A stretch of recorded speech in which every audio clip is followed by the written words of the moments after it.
Assalamu alaikum wa rahmatullahi ta'ala wa barakatuh. Wa alaikum assalam wa rahmatullahi wa barakatuh. Mufti Sahab, how are you doing? Alhamdulillah, how are you doing yourself? Alhamdulillah, I'm good. Welcome back to, now I'll talk to the audience now. Welcome back to the part 2 of part 2. Part 2 of episode 2 of the Revival podcast, which obviously we just called episode 3. Inshallah, today we'll be carrying on from where we left off last Sunday.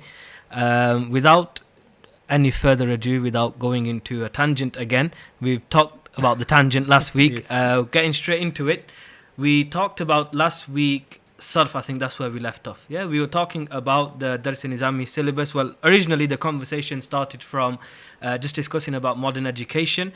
Thereafter, we went towards how children learn and stuff like that. Then we went on a bit of a tangent here. We spoke about the Nazara classes, Quran classes,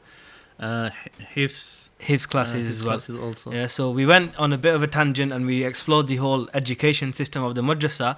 Now back to our original topic, what last week was meant to be about, but we started right from the bottom. We built up slowly. It took us about 2 hours to get into it, and then it was a bit too long. People had to go home. So we're back with that now. So Mufti Sahab, last week we finished on Sarf in terms of defining the science of Sarf, its importance, and the books that are usually taught, that I teach or you teach, and the methodology that we use to teach them books. So moving on from Sarf, the subject, what do you teach after Sarf? Generally, after teaching Sarf, we move on to Nahmir. So do you teach that alongside Sarf or do you teach it after Sarf? No, if it's a class that I'm teaching in person, meaning not online, right, then that class will do the Sarf first. And then straight after the Sarf, because we teach Sarf differently, we mentioned that last week. So I teach Sarf slightly differently to how it's taught in the Madaris. But after that set of Sarf, we'll then move on to Nahmir. And they will memorize Nahmir. But for some of the online classes, we teach them alongside each other. Okay, so how do you teach Nahmir then? Like, you mentioned last week that you teach it in Urdu. Well, it's written in Urdu, it's written in Persian, then you translate it into Urdu and explain it into English. So this is how it works, that we will write it on the board for the children. So I'm talking about a junior class here. Rather, some of the senior classes have done it in exactly the same way. So we would write it on the board in Urdu, the translation in Urdu, so that the children are learning Urdu alongside it. They would memorize the Urdu. The explanation is all done in English. Okay. Yes. Right. And they would lesson by lesson memorize the whole of Nahmir. So this is how it's done by myself. I asked you this last week as well, but don't you think that's too difficult for students? Like, how could you expect them to learn 4 languages in one day? It's not about learning 4 languages. It's mostly to do with introducing them to that language. But with this, the way I teach it anyway is you're taking into consideration that they're learning a script. So they're learning the Urdu script, but alongside that, they've also learned an Arabic script. Right. And then they've also been introduced to Persian. So the introduction is what matters and what they are familiar with each language. And then later on is up to them if they want to grow in that language. But at least they have an introduction to that language.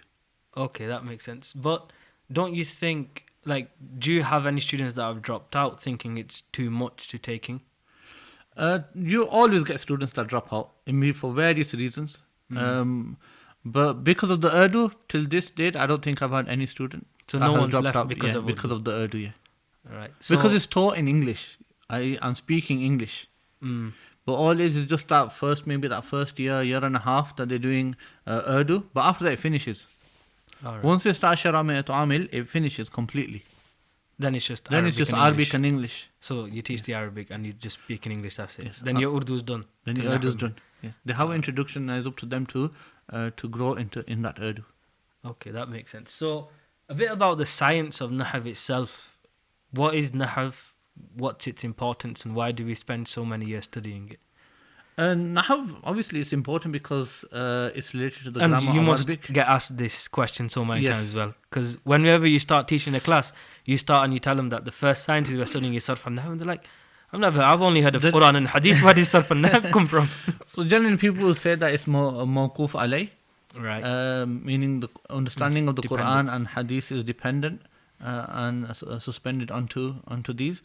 But because you have these two ways of teaching a Dars Nizami course or an Alim course or whatever you want to call it, the same course is called different names throughout the whole world. You have two. As the Arabs teach it, that'll be more spoken. So they won't delve into Sarf and Nav as much. Okay. Then you have the subcontinent where they start off with Sarf and Nav, which you were speaking about last week. Yeah. Where you said that, I teach in spoken first, and then we move on to Sarf and Nahv. The Arabs do exactly the same. Yes, in Syria, in Egypt, they do exactly the same in this regards. But so why do the subcontinent scholars tend to do it this way? Because the aim is not to speak Arabic. The aim is just to understand the Quran and read the Arabic. Read the Arabic basically.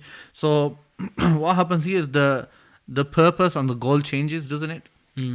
Over there, if you're in Egypt, if you're in Syria, the purpose is to understand the teacher first. Yeah. If you're not going to understand the teacher, you're not the going to understand teacher speaks in Arabic, so you want to understand him.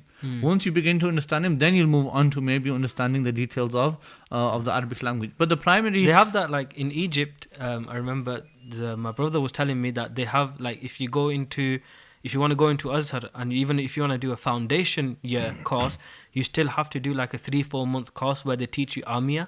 Yeah. Because a lot of the teachers will teach you in Amia, and if you can't understand that Arabic, then you're never going to understand what the teacher's saying. Yes. So I believe in Syria it's slightly the same. So you do this course. I think one of our students, Ustaz Wahid, was telling us, who studied in Syria, I think he was saying it's like a year course or a 2-year course.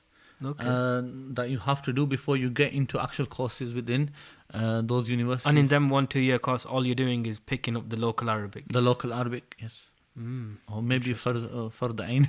Right. The Fard Ulum courses. That's all they pick up on. But the primary reason for Nahv is to just be able to read the Arabic language without its harakat, the vowels, if you like, and protect you in that. So this is the purpose of it, to protect your tongue from making mistakes. Even those, people who might think that my child's not bright enough to go into an alim course. Yes, let them still sit in it. Yes, even if he does not become an alim in it, just by doing sarf and nahv, at least he'll have a fluency in reading the Quran. Yeah. Yes. So even if he gets into Shara and he can't understand all of the tarkeeb and anything that's going on, or even like fail, fight, even if he doesn't understand all of that, but because he'll be reading constantly Arabic. Arabic script. So when he's looking at the script and he's recognizing letters, inshallah his Quran will become better than maybe what it was before that. So don't always hold your children back in this regards. Don't you think even if you're saying like, all right, that's a valid point that their Quran reading skills will go, but even if you take that aside, just by sitting in a class like that where you're delving so into one's particular science and you're literally breaking it down into pieces, that sharpens your mind anyways. Yes, it sharpens in general. Yes. Like you might not understand the fail, file, maf'ul, but your mind will sharpen and you'll grow in terms of ability. It opens the mind up because it turns the mind in different ways. So once the mind is opened up, even if he does not fully understand it, but whatever he does understand inside those lessons or just by sitting with a teacher, in terms of his deen, in terms of his practice, in terms of his relation to the Quran, to hadith of the Prophet ﷺ, it'll take him a long way for a person who just reached the age of 15 and just left the madrasa altogether. So, but Shah Sahib, tell us, what do you think of Nahv? I think Nahv is very important. I wouldn't start to compare, but I'd say it's more important than Sarf. Don't you think? But obviously they both go hand in hand. But I'd say Sarf is a lot easier than Nahv. Would you say the same? Sarf is a lot easier than Nahv. And when students start off, they think Sarf is really hard. And we just tell them, wait till what's coming. It depends how you look at it. So if you go into a lot of people just study Sarf on the face of it. But if you start going deep into you mentioned the jungle last week. Yeah, the jungle. Like in Surah Yasin, I think Yakhisimun. Yeah. Now, you can pick any scholar and trust him, make him sit here, and he might not be able to answer it. So you have a jungle like that of how this word came to be as it was. But then, in comparison to Nav seems a lot easier because Nav's rules are straight to the point. Yeah. Yes, you're not exactly changing the post every 2 minutes in Nahw. No. It's more or less the rules that are set, they're set. Yes, here there you might see that the rules are broken, but in Sarf a lot of rules are made and they're broken as well. Yeah, most of the time it's like, oh yeah, sigha qiyasi hai. Yeah. Samaiya, sorry. This is just how it was And that's heard. another thing as well, It's that against a principle. lot of people think that languages are logical. Yeah. They're not- Languages are not logical. They tried to make it as logical as possible, but sometimes they're just going to turn around and say, this is how it was heard from the Arabs. We don't know exactly why they do that. So, this is right. So, even in the English language or any language that you take, it's not bound by logic. Language was always spoken first before it was written. So, therefore, you can't have any type of logic towards a language. But one thing I want to mention in regards to Nahw is you might not see the fruits of it straight away. Especially those basic rules that you have. In a file is marfu, mubtada, khabar, and so on and so forth. The fruits of this might not, to a student, he might not see them straight away. But where they do affect a person is, for example, when he's reading hadith or he's reading the Quran and he gets stuck somewhere, that's when the fruits of it will be very apparent. Because he'll know how to use it then.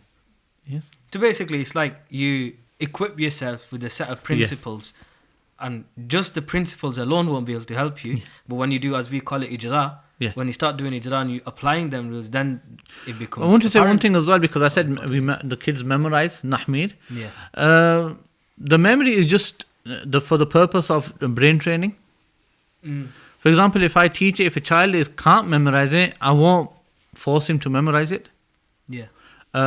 I'll tell him to try harder, try even harder. But if he can't learn it, he can't learn it. Yes, but because the reality of it is the brain exercise. Yeah. So it's training them to easily retain knowledge that they've heard or they've seen.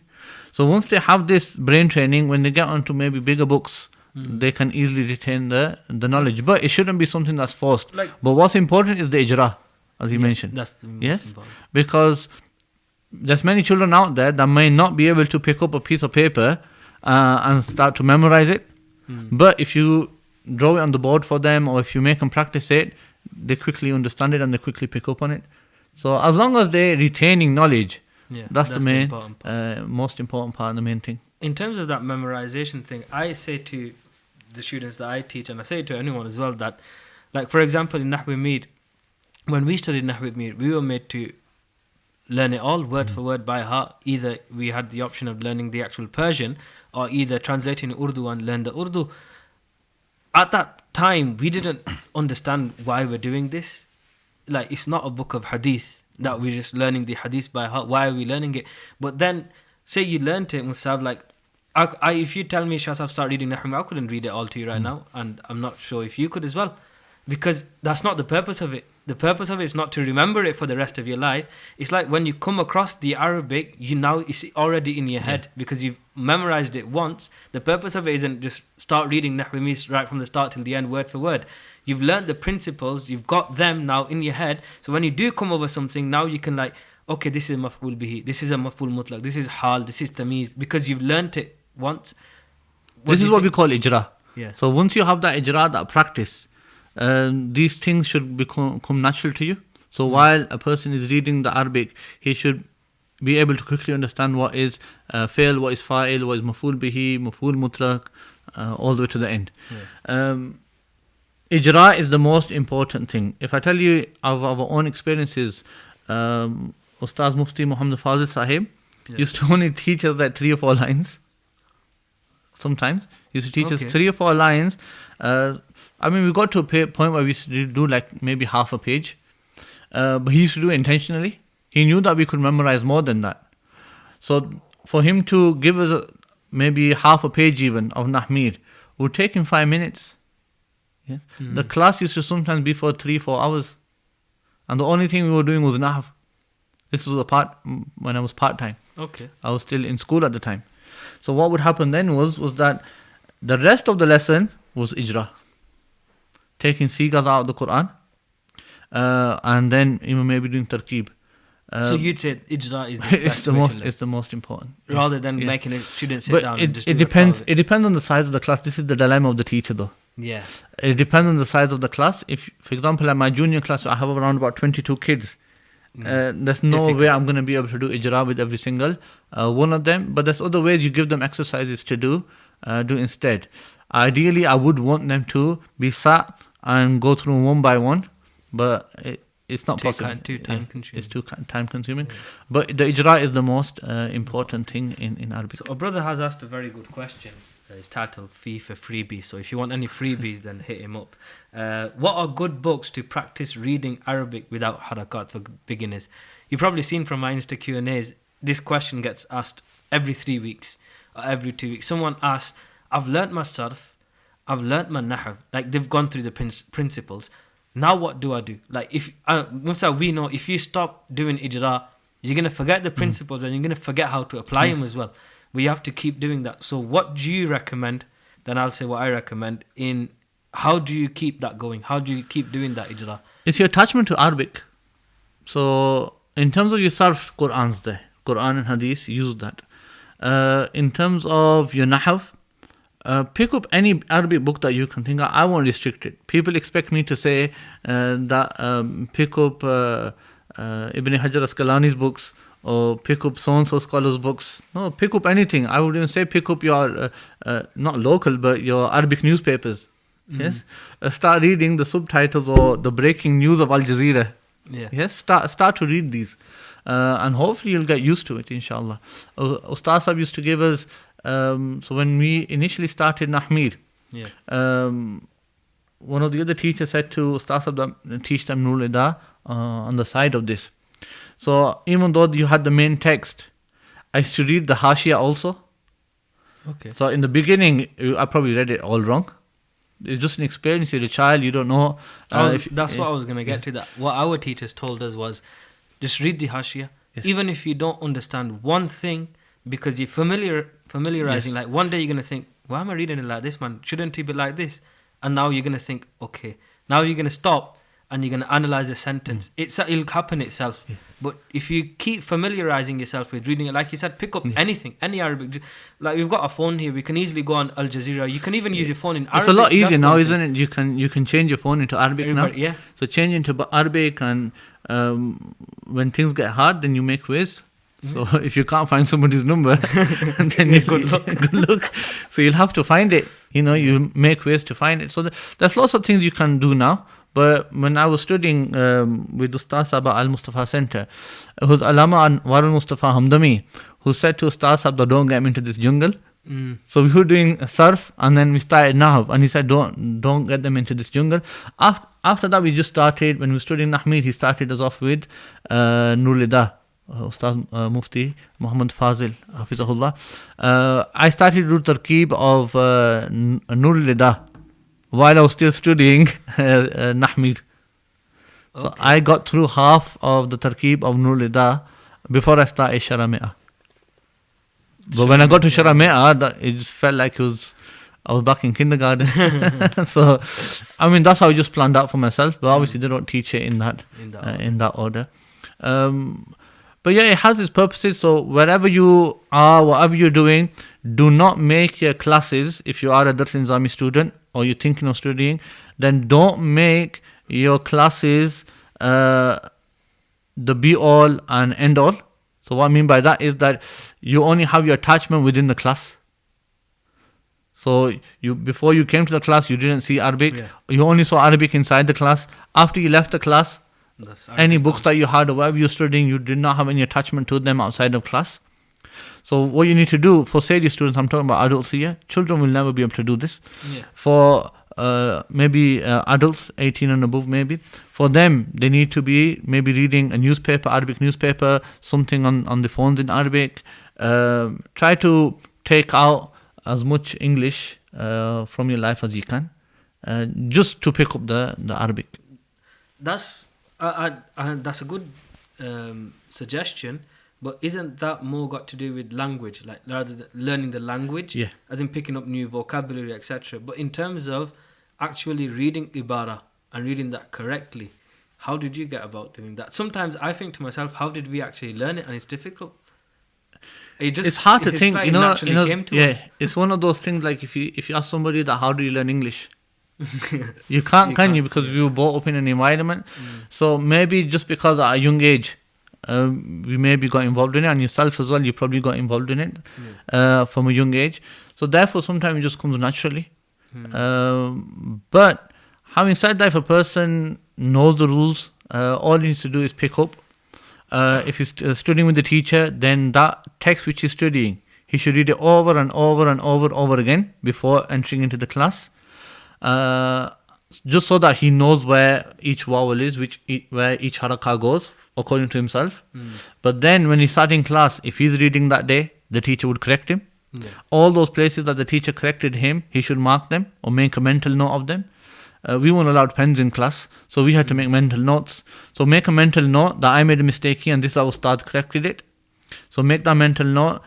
Either ask the teacher there and then if you can. If you can speak to the teacher. So that's a dilemma in itself as well. So sometimes the teacher has an Anyway, so if you can ask the teacher, then ask the teacher and he can clarify why it's read in the manner. If not, then go back after class, contemplate why did the Ustad read it the way he did and why did you read it the way you did, and then try to do a munazara with yourself. What should it actually be? And that's the best way of learning. That's the best way of learning. If you're gonna, for example, my brother used to tell me off for this, because every time I used to get stuck, I used to be like, Hamdani, what is it, man? Tell me. And he'd be like, I'm not going to tell you. He literally said, I'm not going to tell you, because if I keep telling you, you're never going to go out and try find the answer yourself. So for example, we're reading Hashia or something and a weird word comes up. I don't know what it means. I'd be like, oh, what does it mean? Because I knew he used to love the dictionary. He literally got married to it at one point. So I just used to, what does this mean? He'd be like, this means this. Then one time he just stopped telling. He goes, I'm not going to tell. Pick it up yourself. And the more you pick it up, the better you'll get at using an Arabic dictionary is a science in itself, which we'll get to later on. So he goes, you'll become quicker at using the dictionary, and you're going to look at that word, it's going to come to you, I didn't know what it meant. You're going to open the dictionary, you're going to go through finding, you're going to go through all that effort. So once you actually find out the meaning, you're more likely to remember it, rather than if I just tell you, because then you're going to forget it after a few days, you're going to ask me again. But if you open the dictionary, you went through the effort of it, you'll retain it and you remember the meaning. And say you don't, you go back and you do the same thing again. Musab, you're not going to keep checking what daraba yadribu means about 500 times, are you? The probably second or third time you've checked, you'll know what it means. It all comes down to the effort. So the most effort you put in, the more you will retain, inshallah. If you don't put effort in and you're just a lazy couch, then you won't retain anything or attain anything in your studies. So you have to put that effort in. If you're that person that's just going to open the book when he comes to class, then most likely you won't retain anything in that lesson. In terms of Arabic, I'm speaking. In terms of the Arabic reading. So that whoever reads the text that day, it'll be read and then it'll be forgotten. But a person who's serious on his Arabic, when he reads it himself, even though it's not his turn to read on that day, even if another student reads it, what will happen is, because he was so concentrating on his text and his ibara skills, what will happen is he'll know his own mistakes and learn from his mistakes as well. Yes. But like how Ustaz Sahab used to say, and it's a skill which you should have as well, that if a teacher is teaching a page, whatever book, if you've got the same copy as your teacher, so in the past majority of us used to have the same copies anyway. Now there's so many publishers out there, different publishers, so they're all over the place at the moment. But generally we used to have the same copies, and that's another thing as well, most in class, that you should have the same copy as your teacher. Yes. If the teacher is using a slightly different shara, that's his own thing. But generally, you should try to have the same copy as it. The reason for that is, especially at the beginning, the early stages of Dars Nizami, like teaching Nulida, what will happen is the teacher will keep it to the text or in that page. So even using things from the Hashia, because he knows it's the first book that you may be reading. He's not going to start teaching you. He's not going to start. Stuff. Yes. So he's not going to start going into detailed things. So therefore, what our teachers do and what I do myself in like teaching with that, it'll be within the page itself. So therefore, as a student, what you need to do is know everything on that page. So even though you might not know Arabic, but at least maybe not on the first page, second page, third page, by the time you get to the 20th page, yes, you'll get used to knowing where the Ustad is speaking from inside the text and the Hashia. Yes. So you need to do that mutala before you. By mutala we mean reading it to yourself and contemplating over it, so that you know where everything is. If the Ustad says a word, you should know where it is, and he should know what he's translating. Yes. In the starting is difficult, but gradually it gets easy. Get used to. Yes. And the golden rule that we were always taught is, before you come into class, read the previous sabak and the new one. Then you're going to read it in class. And then once you're done from class, then you go back and do takrar of that. Same sabak. Now, if what our teachers would say is, if you're going to read the same text or the same chapter in any book, that whatever that book is, you're going to read it 3 times. You're more likely to remember it than coming in with a blank mind, just listening to it and thinking, what's going on? You're not going to understand it in class, and if you go after and you don't practice it, then that's a whole chapter, a whole lesson just gone, because you didn't know what was going on before you came to class. You didn't know what was going on in class. You're not going to suddenly know what's going on after class. So the golden rule, Musab, you must have been told this as well, 3 times. Same sabak 3 times, and that's the best way I think you can remember. We used to memorize everything, so Ustaz used to tell us to memorize everything. So before we used to come to class, we used to make sure that everything is memorized. As in memorize the text or memorize the mafhum of the text? Memorize the text and the mafhum. Okay. Yes. It's just an extra thing. Maybe it's a bit too much now. Is too much for the children. But it just depends on how eager you are in learning. Yeah. How much you want to give to it. But it's not like this memory is not like, or memorizing is not like you're memorizing the Quran, or you're memorizing like we memorize Nahmir, for example. Yes. It's just more or less of knowing what's what. Yeah. So you know everything in order. If you was maybe asked to read it, you probably could read it. But the reality is you're just placing in your short-term memory. And that's another skill, to know your own brain. Yeah. How to use it, what to put in your long-term memory, what to place in your short-term memory. But you have to be careful, you might send you a bit doolally. It's to learn to know what you need to retain for a long time. Learning how to study is a science in itself. It's a science in itself, yes. It's actually something really, really important. That's why ulama wrote books on them. Like you have Ta'limul Muta'allim, ulama wrote books on this.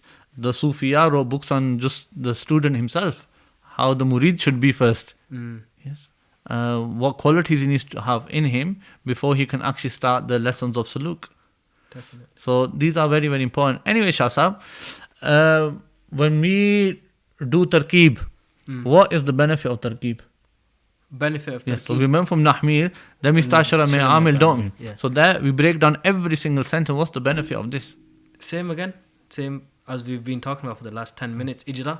Yes. That's what I personally think is, I don't know if it holds any other benefit, but it's getting used to breaking down entire sentences and paragraphs into individual words, and then understanding how and why this word links to this word, how this word links to... And if you don't know that, Musab, that's another thing I think which is a big problem. Because people don't understand basic tarkeeb, they can't translate Arabic properly. Like, you may be able to individually translate each word, but you won't know which sentence links. Like, for example, we have zarf-e-lagh, abba. At the end is zarf-e-lagh. To know where that zarf-e-lagh is linking to and what it's referring to, that's what you learn in tarkeeb. You understand which part of the sentence links to which part. And if you don't know that one thing, you'll never be able to understand what you're reading, and you'll never be able to translate it. So which one do you prefer, a short tarkeeb? And tarkeeb, just for the viewers, tarkeeb is breaking down every single sentence in Arabic and knowing, grammatical analysis, and we make sure that we know everything in that sentence. So which one do you prefer? I'll call it the long tarkeeb and the short tarkeeb. Which one would you prefer? We started off with the short tarkeeb. I don't know if you've heard of it, but in India they teach Fazul Adab. In that we do short tarkeeb, but then when we move on to Hirameta Amil, we do medium tarkeeb. I've made a new one now. Medium. Yeah, medium tarkeeb. Because small tarkeeb is like Zaid fa'il, this maf'ul, done end of the sentence, or something like that. Very, very simple, where you don't do anything. Then there's the medium one, where you add a little bit more detail. Then when I came to the UK and I heard the Bandialvi way of tarkeeb, I was like, this is useless. We don't need this. This is too much detail. Too much. My personal. Okay. People will disagree. People might call me dumb for it, because it was too hard for you didn't do it. I personally thought it was too much detail. Like, chalo, you know that, but you don't need to keep saying it. That was my personal take on it. But maybe for certain students that might be beneficial, because they probably won't know Yeah. So what Mufrad Munsarif Sahih is like, unless they keep saying it, they might never know what it actually is. So it might be beneficial for them, but I personally think the middle level is best. That's how my grandfather did it. You must have read it.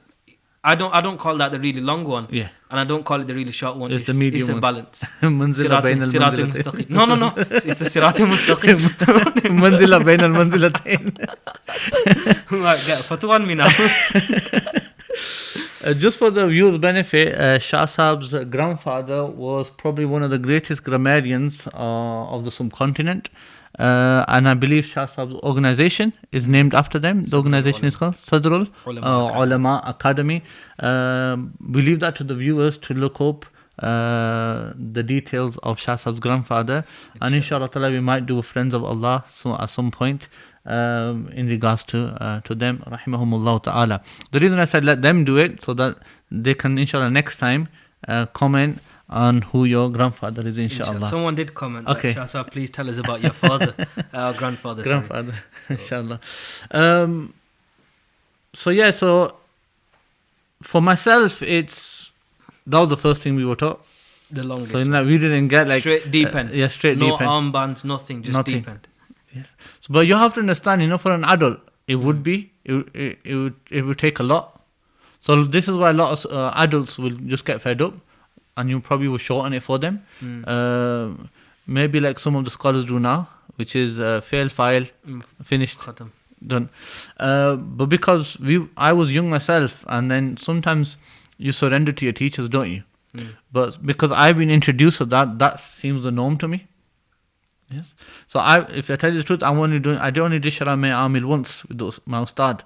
I've taught it numerous times after that, but I've never gone back to look and say I need to look at this to see how to do the tarkeeb of it. It just naturally flows off the tongue. So how much do you actually do of Hirameta? Because I remember we only did till now Sabi or something in terms of doing the tarkeeb of it all. One thing I have to understand in regards to the way I studied, and especially how Ustad Mufti Muhammad Fadl Bandialvi Sahib teach, it's very relaxed. So there's no rush. We haven't said that this course is for 3 years or 8 years. It's like a case that you've come and you're not leaving from now on. Yes. So I would say the Bandialvis probably, especially if you with Mufti Fadl Sahib, you could spend a whole lifetime and he might still not give you permission. Meaning they're strict in that in that regards. But what I'm trying to say is that when you're with Ustad Sahib, it's a case that there's no end. So we ended up doing it, the whole book. I did tarkeeb of the whole book with Ustad Sahib. But considering in this day and age, I probably wouldn't do it myself. Where would the whole you book personally teach up? I'd say sufficient enough for a good student. Yeah, some students you can never. For me, it just depends on the size of the class. Yeah. So, for example, how some of my senior students have studied, they did the whole book. So yeah, the class size is a bit smaller and it can be done. It's easier. But for my junior class, it's going to be very, very difficult. So therefore, you have to cut it down. But I would teach the whole book though. Yeah, that's the difference. Yeah. So I would teach the whole book. The tarkeeb I might just end, or what I might do is that go through the whole book and any lessons, just pick up 1 or 2 sentences and somebody can do tarkeeb of them. Yes, just to make sure they don't. Just to make sure that they don't forget it. Yeah. I'd personally say like An-Naw al-Awwal is the biggest part of Hirameta. It's the most lengthiest. Would you say it's sufficient enough to just do An-Naw al-Awwal tarkeeb properly, and thereafter just teach the rest of the book? Yes, but sometimes things get lost as well, which are not picked up. So maybe I would say in each now you do a tarkeeb, because there are certain things that I mentioned, like in Afal Naqsa. A lot of students get confused with that. Okay. So for example, you can go to that chapter and then teach them that look, it needs the Ism and the Khabar, and then they do tarkeeb of it because there you got actual examples. Basically just take something from each chapter. And just make sure you're not missing a big chunk. Big chunk. Like you just mentioned, if you're never gonna in a no level, you never come across a Afal Naqsa, then it's never going to be in your brain that this even exists. It's not going to be there. So every chapter, that's more of a responsibility of the teacher. Yes, every chapter will have something unique in it that you may have come over it, but for example, look, there is Afal Naqsa within the first section. Yes, like so many times says La yakunu illa. So the yakunu is there. So therefore, you will do tarkeeb of it there. But I would say is not formally done, is it? Because the concentration is really the example that he's giving. So therefore, when afal and naksa come themselves, just you're doing it formally over there. That look, you're concentrating on afal, naksa, or any other of the chapters. That's how I would probably teach it to the kids now. How important do you think Hirameta Amil is in terms of a book for tarkeeb? For tarkeeb? Yeah. Could you use another book? Why do we use Hirameta Amil? I'm not sure why they've placed Hirameta Amil in there.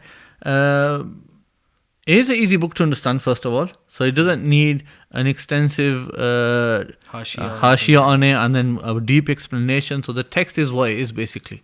So therefore, it doesn't require the teacher to stress anything in terms of its explanation. There are certain 1 or 2 places, but other than that, he does not need to stress anything. So therefore, the concentration goes onto the tarkeeb. But having said that, I'm not saying this for the students, but just for maybe some of the teachers, it's not maybe the best book to do tarkeeb of as well. That's why I asked the question. I think you should start off with smaller books, easier, shorter books with less extensive sentences where, like, for example, you start off just a khutbah in Hirameta Amil is quite a lot of tarkeeb. We might get a fatwa on us, but a lot of the teachers, especially our teachers as well, started off with Mufid Talibin. Yes, it's a good book. You have to give credit where it's due.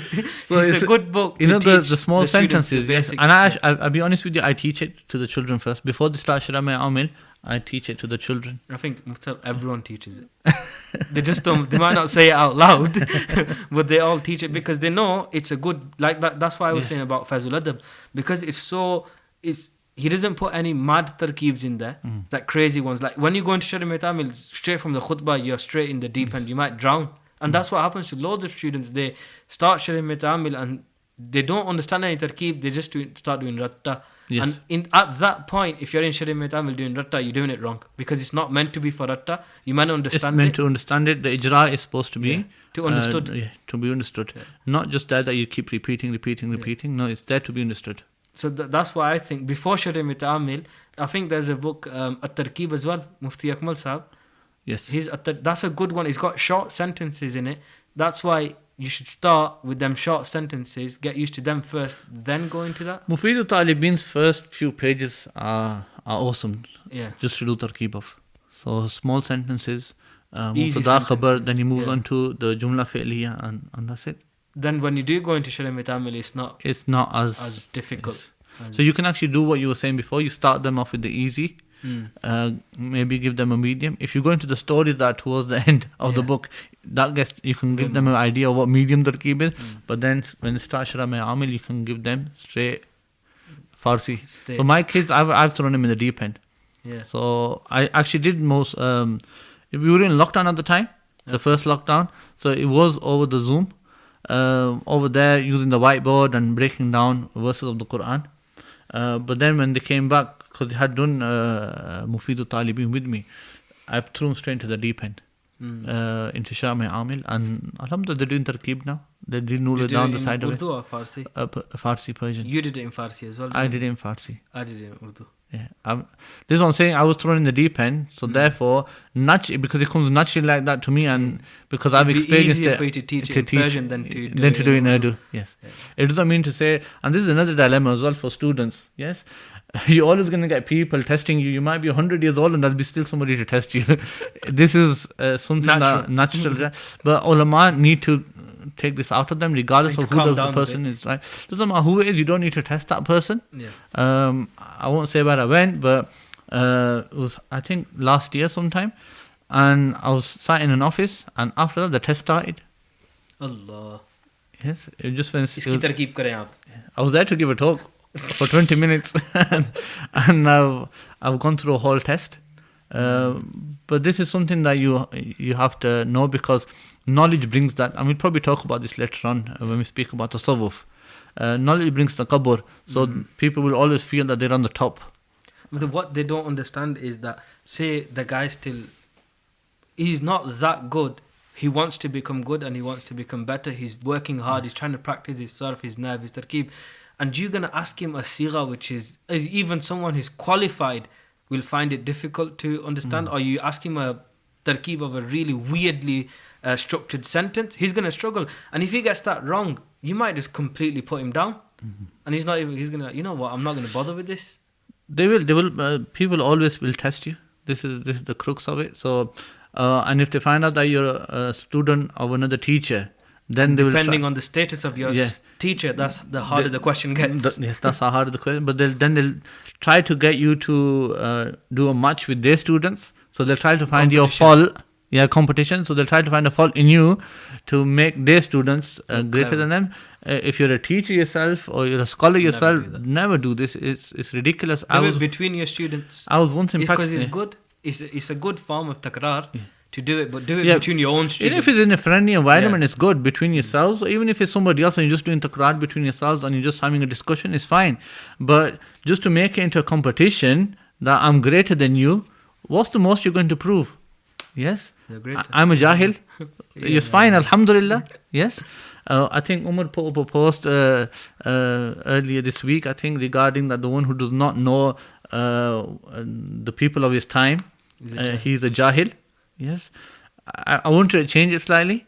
I want to say, "Man lam yakun arifan billahi fahuwa jahil." Yes, the one who does not recognize Allah subhanahu wa ta'ala, he's jahil. So therefore, in that regards, all of us are jahil. So there's no big thing. If you want to call me a jahil, I'm fine with that. Yes, like somebody wants to say, "Oh, you don't know this, so therefore you're jahil." Alhamdulillah, Allah subhanahu wa ta'ala has the greatest of knowledge. And He knows everything. So you have to understand. So I was going to tell you a story that I was once in Pakistan. This is in my younger age. And I was sat in a room. It was one of my uncles. And he's actually the son of Mufti Abdul Hakim. The brother of Mufti Abdul Hakim. And I was sat with him. And he just started testing me first. Then he got another student. And I thought the students were going to be maybe either younger than me, same age as me, or even maybe 2 or 3 years older than me. I was 19, 20 at the time when I got married. The person that came was in his 40s. Allah. So anyway, they said, "Oh, he's going to ask you questions." So I just stayed quiet.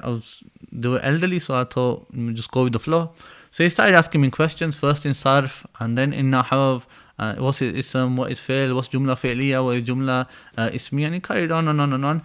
And I answered as best as I could. And at that time, then they said to me, "It's your turn." I just stayed quiet for maybe like 15 seconds, thinking, what should I ask this person? So I asked him, what is tanazul fa'ilain? That's one of the hardest parts in it. He went quiet, he didn't know what it was. Yes. But this shouldn't be done. The whole purpose of it is this should not. This should not be done in any environment. If a student comes to you, you honor him, you respect him. Yes. Oh, I'd say you do the opposite. You ask him easy questions to encourage him. So when he thinks that, I do know the answers, then he studies harder. You can reverse psychology. I mean, if a student came to me and we put him in a class, now if I put him in my senior class, I would probably try to see if he can understand in terms of when he reads the text, or sometimes when he asks the questions to the students, you check the understanding. Then maybe you can advise him, maybe this class is not for you. But people need to seriously get out of this competition. Yeah. My students are greater than your students. Yes, my teacher is greater than your teacher. My peer is greater than your peer. It needs to be competition. Yeah. The end goal is the same, as we always say. So that's in terms of Nahwu stuff. So in terms of Ijra, we mentioned, just a quick recap so people know what we're actually talking about, is in terms of Ijra, doing Ijra of Sarf and Nahw, you recommended just exposing yourself to as much as Arabic as possible. That'll help. Then you recommended Mufidul Talibin, which is fatwa pending. Then I'd recommend, I don't know if you've heard of Al-Qalyubi Sharif. Okay. Yeah, it's a very basic book. It's just loads of stories and Sufi style stories, tasawwuf stories, but it's clear-cut, basic Arabic. Okay. So I think that's a good book to expose yourself to.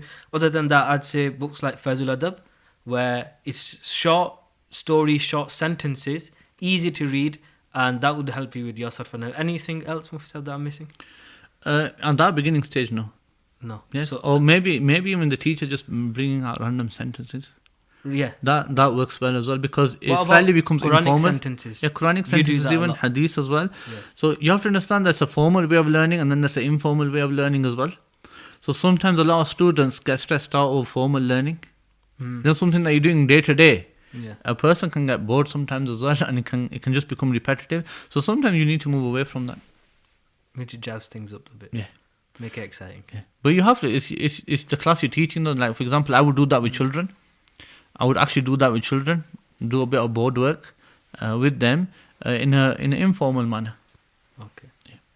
And that helps the student. That helps. That's good for Ijra as well. Yeah. Right. So that's that. That's the part with Ijra. Moving on from your Nahwi Mir Muhtisab, do you think? Also, after Nahwi Mir we have Hirameta Amil. After Hirameta Amil, we usually teach Hidayatul Nahw. How important is Hidayatul Nahw? Give us a bit of a background about it. Hidayatul Nahw is important. You know, Hirameta Amil just concentrates on the awamil. Right. But Hidayatul Nahw goes on to a lot of the extra things. But Hidayatul Nahw is like another Nahmir, basically. If you want A bit more in detail. Yeah, a bit more in detail. It'll give you the extra piece of information, but it's a go-to manual. So if you forgot your Nahmir... Okay, trivia. Hidayatul Nahw or Kafir, which one? Hidayatul Nahw or Kafir? Which one? Go-to. For example, Go-to. you're stuck in a question. You're stuck in finding a principle of Nahw. Would you pick up Kafir or would you pick up Hidayatul Nahw? I would pick up Hidayatul Nahw. I'd pick up. It's a lot simpler. It's a lot simpler. easier. I mean, it just depends the way you studied it. If you studied Kafir in terms Like we of... did. like we did. So, you still had it easier, I think. I used to be sat 4 or 5 hours in the same place. I think our max lesson was probably 1.5 hours. No, we were sat That was a killer. 4 or 5 hours in the same place, but the Kafir was being taught day and night. So 4 or 5 hours in the morning and then 2 or 3 hours at night. Allah. So we're constantly doing it. I mean, in that sense, the way Kafir was taught to us is not bound to the matan, is it? It's all the other itiraz. It's all the itiraz, jawab and everything. But Thing. I would leave Kafir out of it, because just looking at Kafir as a text, even though it's simple to understand, it doesn't answer every question. And everything in Kafir, I believe, is already in Hidayatul Nahw. It's already in In terms of Hidayatul the Nahw is principles. written, he actually says in the starting, Based. doesn't he? Is based on Kafir, and he says, I'm just adding examples in. Mm. Yes. So, how do you teach Hidayatul Nahw? We read the ibarat, we do a bit of ijra, and you explain the rulings. Explain the rules, explain Simple. the text and whatever. Nothing crazy. Nothing no crazy. Itiraz, jawab, We do it. like I mean, Kafir, so- there are itiraz jawab there, but basic, not like how we do in Kafir. So I personally, Muhtasab, I think for a student in this day and age, not looking to become Imam al-Nahw, which is very difficult anyways, I'd say till Hidayatul Nahw is enough. Do you agree? Yeah, I think we've experienced that some of the students find the Kafir quite hard. It's not. I disagree. I don't think it's hard. I don't see its benefit or purpose right now. The benefit For a of normal it, person. the benefit of it is not.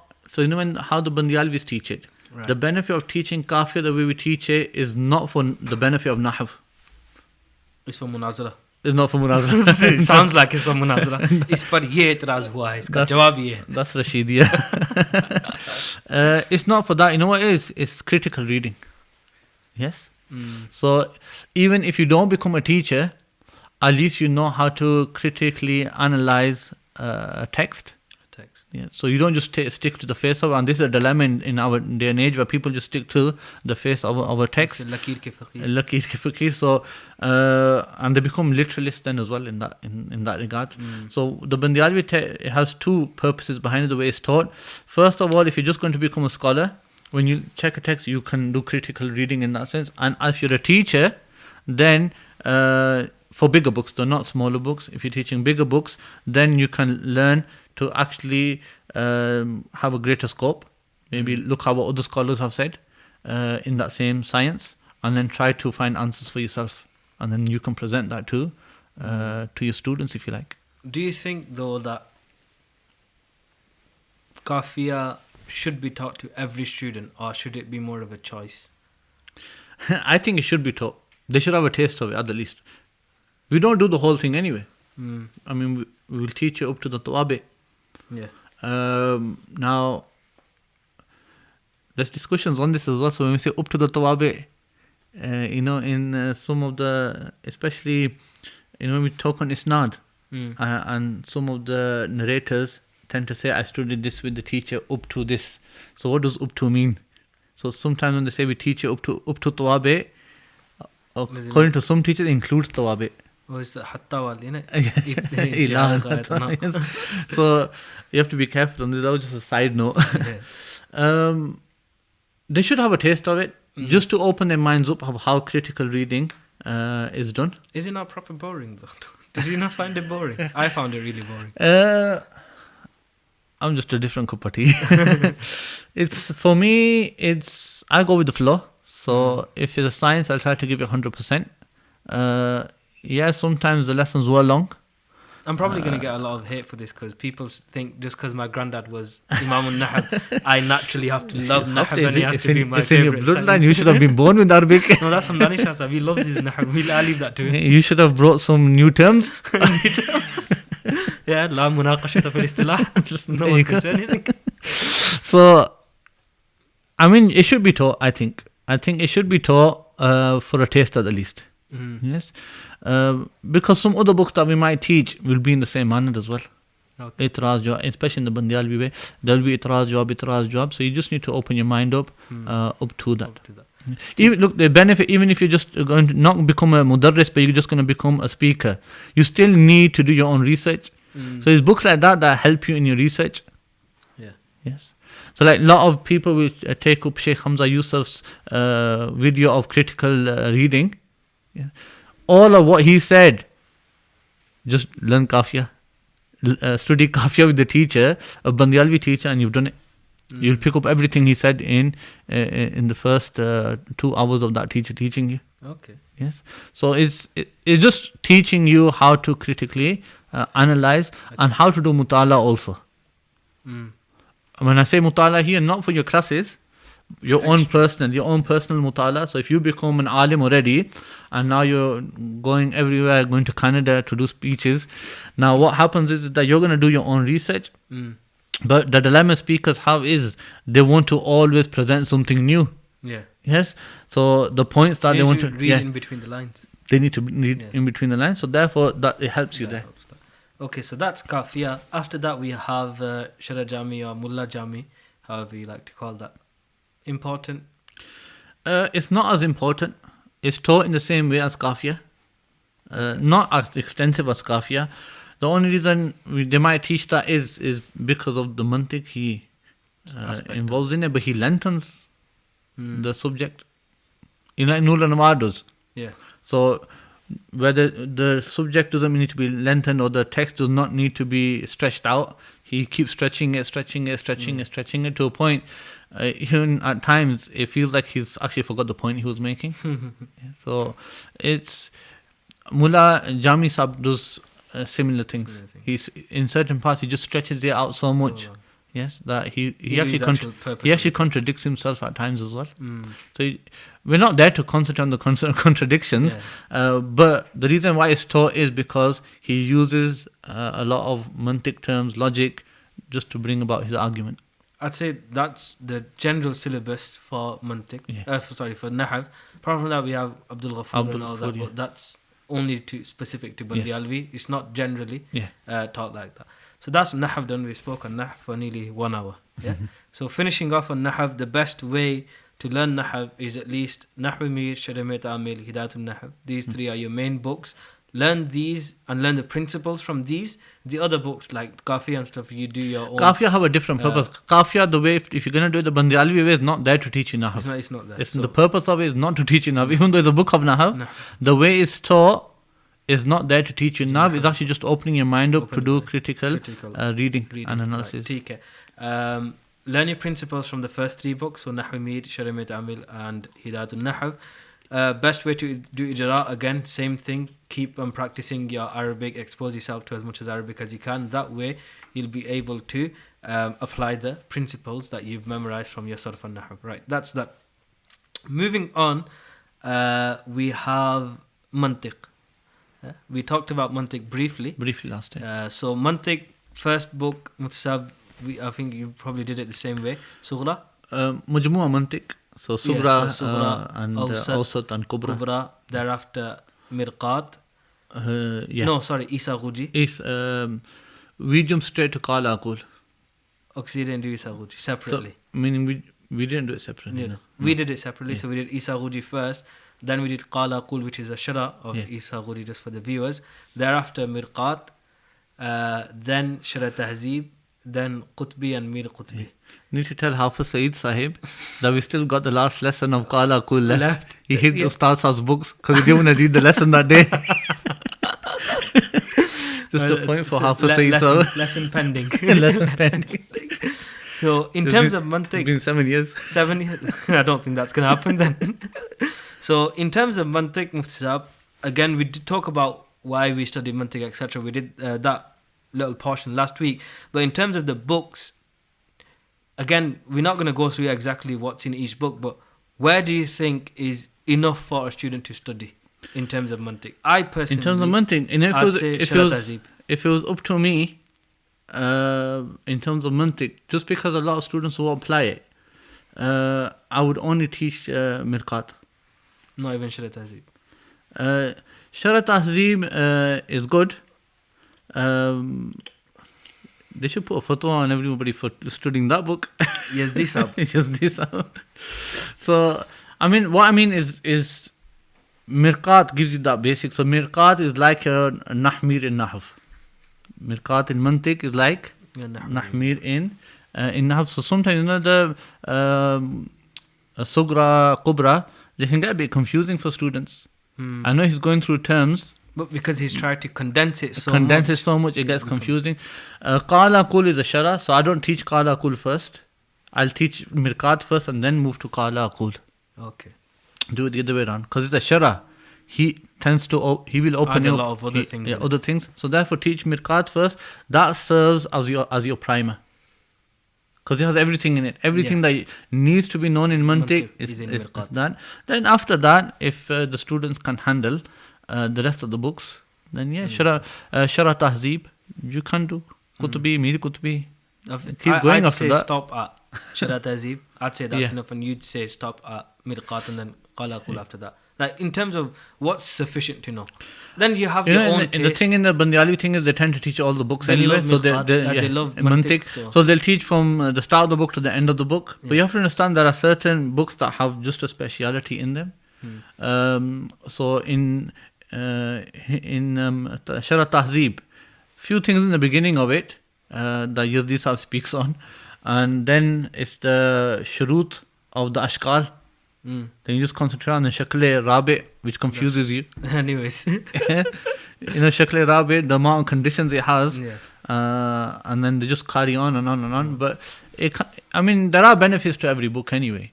You'll always find something unique and something beneficial in a book. But then it's talk about, is it worth going through all that just to get that one benefit? When the if you're going to study to a Bandialvi teacher, then that's the longest subject he's going to teach you. Yeah, they love Bandialvis, love Mantiq. From what I've heard, as Big Ustad Sahib used to teach it from the first year all the way down to the last year. Throughout. So he would teach it. And that's why in the Bandialvi syllabus, there's so many books for it. That's just how it works. Yeah, that's just how it works. So in terms of, obviously because I'm a good salesman, Sughra, Awsat and Kubra have been combined into one book called Mantiqul Jilani. Yeah. Yes. So for the benefit of the English speaking audience, because Sughra, Awsat and Kubra are in Persian, and obviously it's difficult for you to translate them to English and then learn it from that, we compiled a book called Al-Mantiqul Jilani, where my younger brother Zarqani Shah Sahib took all the necessary and important things mentioned in them 3 books, condensed it all into one book called Al-Mantiqul Jilani. We get many questions. You must have skimmed through the book. I'm sure you proofread a bit of it as well. I proofread it as well. Yeah. So we personally say to everyone that this book should be read first, and then after that you can go to Isa Ghuji just to recap and just to say that you've read the book, like we mentioned last week, that sometimes you just read it just to say, we've read the book, even though you've studied all the things that are going to come into the book. After that, you can comfortably move on to Mirqat and know exactly what's going on. The only thing I would say, like we spoke on in Nahv, is the application. So a lot of students struggle with the application of mantiq. Like with Nahv, we show how it's applied. So a lot of the teachers won't show how mantiq is applied. They just stick to what's in the book. What's in the book. That's it. So so teachers will teach it as just a set of rules. But when actually teaching a book, they just expect you to understand it. Yeah. So they say this is qiyas istisnai. And you might know exactly what's going on. But this is another problem. Like in Nahv, we'll say that there is fail, that's a fa'il. Now that student can look at the book and say that's a fail and a fa'il. It's there, he's pointing at it. But with logic, it's not always the case. It'll be qiyas istisnai, half of the sentence is missing and you need to make it up in your head. Yeah. So the application of it is hard for people, which makes them distant from the science itself. Definitely. Yes. So I'd say in terms of mantiq to Shara Tahzeeb is good enough. Moving on, we're going to go. The rest of them are not that detailed. Nahw was a very important one. That's why it took a chunk of our time. So that's mantiq. Let's move on to fiqh. So I generally, Mufti Sahab, personally think that you shouldn't teach fiqh by teaching Nurida straight away. Why I say that is because you're teaching someone a new science. So you're teaching them fiqh for the first time. You're going to start teaching them in Arabic. So what usually happens, and I believe we went through the same thing, well I did anyways, that we were concentrating more on the Arabic of Nur al-Ida rather than the actual mas'ala it was telling us about, because we were new to the language of Arabic. So personally I think we should teach the fard ulum of fiqh in terms of your tahara, your salah, your zakat and hajj, etc. and your sawm. I would teach khulasa qaidani. Again Arabic though. It's Arabic, but the masail are easy. You just wuzu and namaz, I think, towards the end of it. But again, personally, I'd say it's still the same thing because you're teaching it from Arabic. I'd personally say before going into any fiqh book in Arabic, teach them the basics of fiqh in their native language. So that's how I do anyways. Like I teach... I mean, if I give you an example, my kids, the kids that I teach have done khulasa qaidani. Okay. Even before they did Nahmid. I taught them it. So now when they start in Nulida, they read the Arabic. That's going to be part of the parcel. But the Arabic reading, one student will read it. And anything that needs to be said on that, in terms of Arabic, needs to be said. 10 minutes there. After that, the rest of the lesson is the masala and the explanation of the text. So it's just opening their minds up to it. Anything can be done. You just need to open their minds up to it. And fiqh is easy. Relatively is easy. Books like Nur al-Ida are easy beginning books. Yes. Primers, Yes. So even though some of the masail are a bit non-muftabi and a bit odd that he mentions. But regardless, you don't need to go into that detail in a book. Maybe when they do Quduri, then you can say, okay, look, this is what Imam Quduri is saying here, and look when you do that, he said the total opposite of it, and you can then maybe have a discussion then, because they used to Arabic at that time. So I personally think that I'm sticking to what I said, where you should teach the basics of fiqh in their native language. So I teach it first in English. Then when you do move on to Nurida, they already know the masala, so you're not going to spend that time that you're spending on the Arabic, rather spend it on the Arabic. It just depends on your environment. So the madrasa actually. So if the madrasa is already catering for Islamic studies course before coming, then you can. But if they haven't, usually they don't know them. So they come in straight into alim class, or there's a Nizami class, whatever you call it. They don't know the basics, so that's why I prefer to teach it. We can counter it with the question and answer session. So towards of every lesson, just let them ask anything they like, and then they pick up on things. So after Nur al-Ida, we have Nur al-Ida, then we have Quduri, then we have... I'll tell you the way I studied them. So we Khulasa Qaidani, Munyatul Musalli. You forgot that book. Munyatul Musalli. We didn't do that. That's what. Even though I studied Nur al-Ida first before Munyatul Musalli, but generally just taught in this manner. So Khulasa Qaidani, Munyatul Musalli, Nur al-Ida, Quduri, Kanz al-Daqaiq, Shara Bikaya, and then Hidayah. These are the books and how we studied them. One of your students, Ustad Umar, has written a blog on the Mashallah. Hanafi text as well, which are taught in the Dars Nizami syllabus. So if anyone wants any extra detail, a link to that blog will be posted, inshallah, in the description of this video, where you can read up on which books are taught and why is it taught in this certain order. In terms of fiqh, Mufti Sahib, where would you stop? Do you think Hidayah is perfect in terms of the detail it goes into, and that should be where every student studies fiqh till? So generally people would teach Kanzul Daqaiq and then jump straight to Hidayah. I wouldn't. You teach. I would make sure if I left Hidayah, I would leave Hidayah. I would definitely teach Shara Wiqaya. Why is that? People would teach Hidayah just because for like the Akli and Nakli Dalil that he gives. I would want to teach Shara Wiqaya just for the usul that he adopts, which Sahib Hidayah tends to miss out. So everything that you're learning in your usul al-fiqh, he's adding it in. That was his purpose for writing that book. So he's doing a bit of both. Yes. So fiqh and usul al-fiqh. But then at the same time, because Shara Wiqaya was written after Hidayah, he adds whatever Hidayah is written as well. So he just gets the best of both more worlds. of a complete book. Yeah. Okay. Tika. That's that. Moving on from fiqh.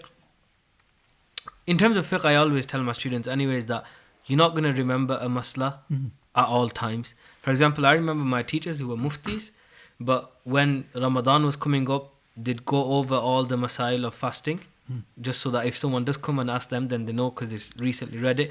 Again, at Qurbani time, they'd recap them. That's so certain things, you don't need to remember them throughout the year. For example, even Hajj masail. You always need to go over them. Yeah, so when the time comes closer, for example, namaz, you need to know that at all times because you're going to do that. In this day and age, the best way to learn it is just mention a wrong masla, somebody puts a fatwa on you, and then you do your mutala properly. You find out what the right masla is. So, easiest way to do it. But obviously, it's down to mutala, but don't think that it's easy as well. Keep telling yourself it's easy, that's the way to learn. But don't simplify Hanafi fiqh. Yes? It's not. Not everything is set in concrete. Yeah. The way people, it's not black and white. The way people present it, and don't just don't make this mistake of just picking up fatwa books and saying it says in this fatwa it's haram, so therefore it's haram. It doesn't work like that.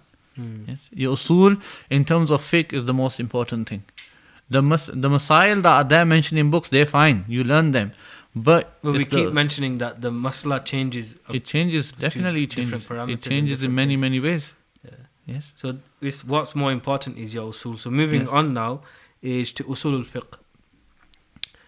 We start off with usul al-shashi, then we go on to nur al-anwar, then we go on to husami, then we go on to tawzih. Musallam sabut. And then tawzih. So musallam and then tawzih.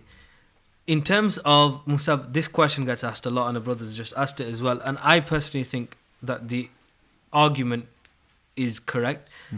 Isn't Usul al-Shashi too hard of a book for a beginner? The reason why people you jump straight onto the answer because you've been asked it many times before. The reason why people think Usul al-Shashi is hard is mainly because of the teacher's fault.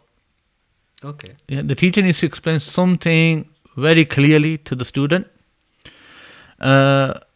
Is that in Usul al-Shashi you're learning usul, you're not learning fiqh. That's the first thing. What tends to happen is and then people tend to teach Usul al-Shashi before they teach Quduri. Okay. Remember, he just read Nur-i-Da. He's not read anything of Kitab al-Buyu. He's not read nothing on Kitab al-Buyu. So therefore, straight away, as soon as you get into the book, he's talking about slaves and nikah and things like this. Yes? Ma is arm and it does this and it does that. And he's never come across those masail. So what happens then is that majority of the teachers then to concentrate on the examples. The example of trying to explain the masla first. So it can't be taught like that. It's very, very difficult. That books needs to be taught after those masail have been done really. Whereas you can say that this is a slave. You said a mudabbar slave. You said ma'zoom slave. Whatever that is, muqatab slave. At least he has some acknowledgement of heard this before at the least. Yes? But then you can at least briefly say, it's this type of slave. Yes? Nikah means this, bay means this, shara means this, and you've gone ahead. But what the author of Usul al-Shashi does is gives lots of examples Now, a lot of And teachers... they're not really the ibadat example. A lot of teachers get lost inside the examples themselves. And they forget the usul. They concentrate so much on explaining the and example. explaining the they forgot the example principle. that they forget to say that this was the usul and this is how it's applied in this example. The main purpose of the book. The main purpose of the book. So the reason the author has given those examples is so that he embeds that usul inside you. This is how it But works. when teachers are teaching it, they go so far into it that it just becomes like teaching Quduri. So therefore, the way Ustaz Sahab taught us it was always link it back to the usul that was mentioned. So the purpose of it isn't the example.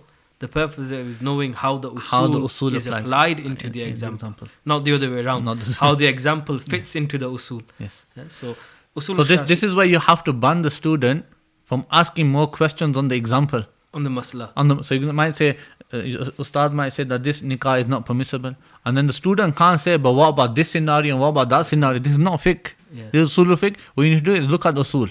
And then the second thing is, usul fiqh books are not there for giving fatwa with. Yeah. So any masla that comes is not the mufta bihi position, because their job is just to take any masala and just show you how the usul is applied. If the usul applies, it doesn't mean that that's the right opinion. The muftabi Yeah. opinion. Okay, so you think it's dependent upon the teacher. I think because we studied it a certain way with the teacher, I still think that usul shashi is a bit too difficult to send a newborn straight into usul shashi. Some of my students missed out on usul shashi from straight to nulida into nurul anwar. Subhanallah. This is even worse. So I think there should be some sort of primer. Have you come across any primer? I've not come across any primer. I've seen one in... There's one al-wajiz, but it's still a bit lengthy. Isn't that a Shafi'i primer? No. It's a Hanafi primer. It's a Hanafi usul fiqh book. Okay, Yeah. so that's one. I've seen an Urdu one, Mufti Akmal Sahab's again. I think he's called it Usul Akmal, which is a very, very condensed Usul Shashi. Shah Sahib, you was telling me to cut out the Urdu and you brought another Urdu book in. No, it's not. You're not teaching the Urdu to the students. Like, you translate it for them and you explain, look, this is how it works. We are working, I don't want to jinx ourselves, but we're working on a primer like we did for Sarf and then Nahav. We're working on a Nahav one and as well as a Usul one, where we take that stuff from the Urdu books that are not accessible to English-speaking students and put that in them. So before they do go into Usul Shashi, even if that teacher isn't teaching it, they can have a read of it and at least get a decent understanding of what we should be expecting, etc. So after Usul Shashi, we have Nul Anwar. Where do you think is a good place to stop in terms of Usul Fiqh, or do you think you should go right to the end?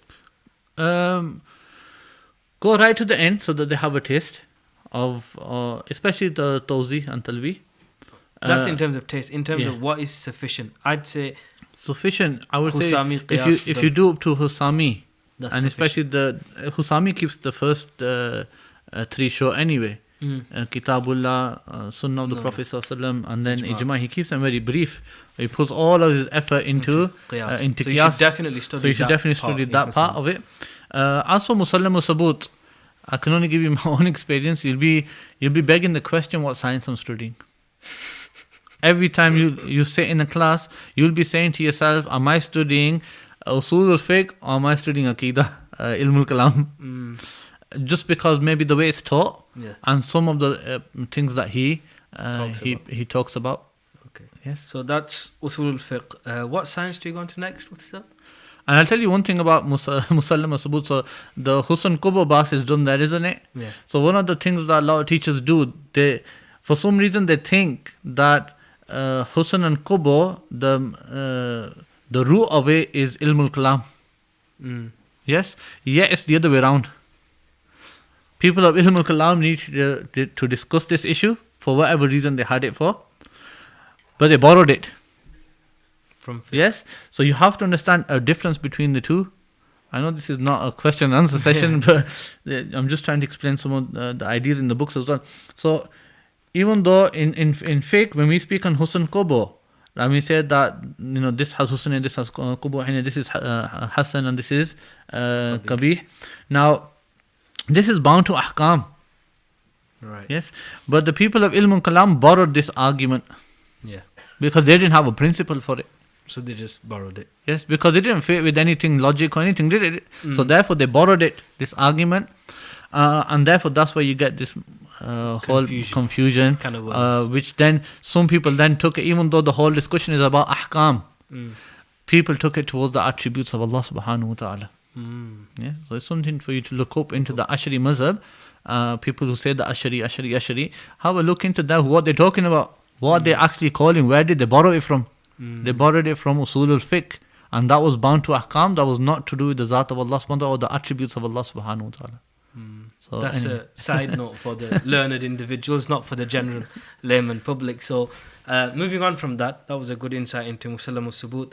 After usul al-fiqh, what do we have left now?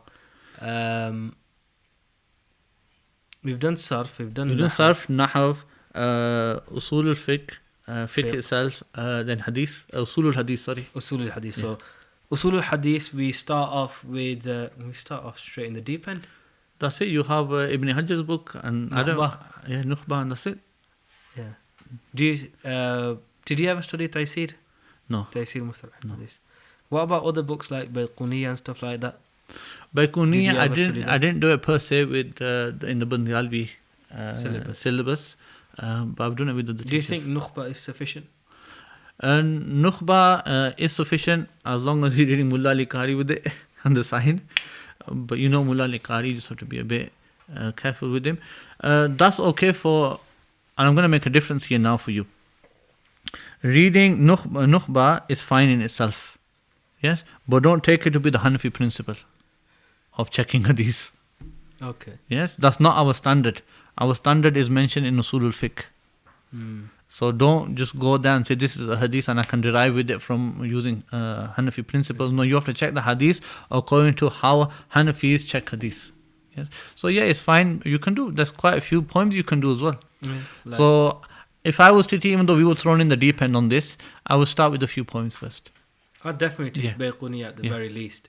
And even then, after Baiquniya, I should go into something easier, like Taysir, where sometimes what happens when you go into books like Nukhba, again, like we said with Kafir, you stop teaching the science, you just teach everything else but the science. So to study the actual science, you should read books like Taysir, Mustalah Hadith, where it's literally going to take you through it chapter at a time, explain everything, give you definitions of everything, then give you an example of the hadith and break it down for you like that. So make it very easy for you. And then you can go on to more detailed and intricate topics which are discussed then in Nukhba. That's sorry, I forgot to tell you as well, the Muqaddimah of Shah Waliullah, I believe it is.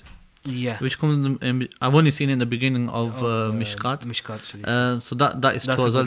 That's something that you can teach as a primer as well. As a primer, 100%. So after that's Usul al-Hadith.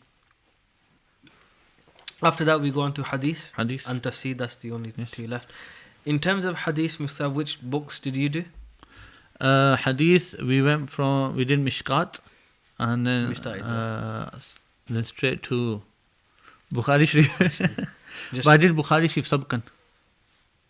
Okay. As in lesson by lesson, Hadith by Hadith, straight to the end. But in effect, I studied the whole of Taysir al-Qari. Is that? Nurul Haq Delvi. Okay. Yes. So Ustasa was using that copy, so I ended up using the same copy. So okay. So in that sense, so they were going to is in Persian though. That's the only. Our viewers won't be able to access it. Maybe you should translate it sometime. Translate.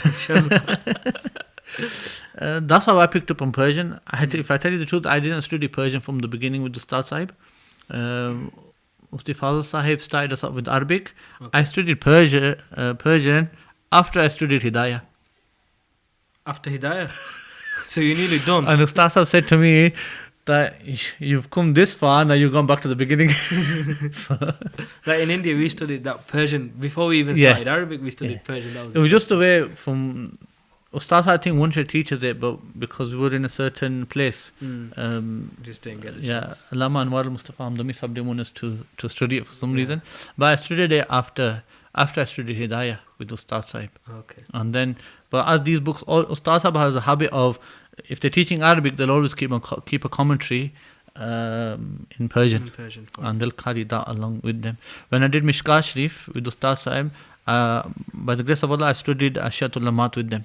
When I say study, obviously they're not teaching me formally, but I've got the copy in front of me in Persian, and they're going through it, so I know where they're reading from and where they're teaching from. So you benefit like this.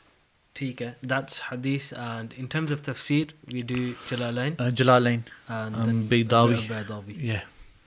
Baydawi, I think they only teach Surah Baqarah, and that's it. Yeah, I don't even think they complete it. Yeah. It takes ages to get through Baydawi. You'd be there for about 5 years if you try to read all of it. So that's the actual syllabus and the science. Are we missing anything? You got Mabzi in Balagha, so again got thrown into the deep end, and it was quite difficult. That I wouldn't recommend to disagree with anyone who teaches Mukhtasarul Ma'ani as a first book for Balagha. At least do the text first. At least do the text first. So when I did it as well, it was literally going over my head. We did Durusul Balagha first in India before we came, and then did Mustafa. So Durusul Balagha, again, it's just like Tafsir, so it breaks everything down, it gives you examples, everything. So when you do go on to Mukhtasar Ma'ani, at least you already know what's going on previously, like you know what the author's talking about. If you go into a science and you go straight into the deep end, where you get in i'tiraz jawab and everything like that, you miss the actual point of the science. It's exhausting. So what I did was, I had to self-study the matan myself. Okay. So Ustasa was teaching the Mukhtasarul Ma'ani. The matan itself, I took separately and I self-studied it myself, just to understand what was going on. Yeah. So I'd say do Durusul Balagha, then Mukhtasarul Ma'ani, and then Mutawwal. Yes, no? Mutawwal, yes. But again, Mutawwal's purpose is the same as Kafiyas. Yeah, I'tiraz Jawab. I'tiraz Jawab. That's just, the Bandialvi Tarz basically works on I'tiraz Jawab. Yeah. After a few years, that's all we do. We just do I'tiraz and then we do Jawab of it.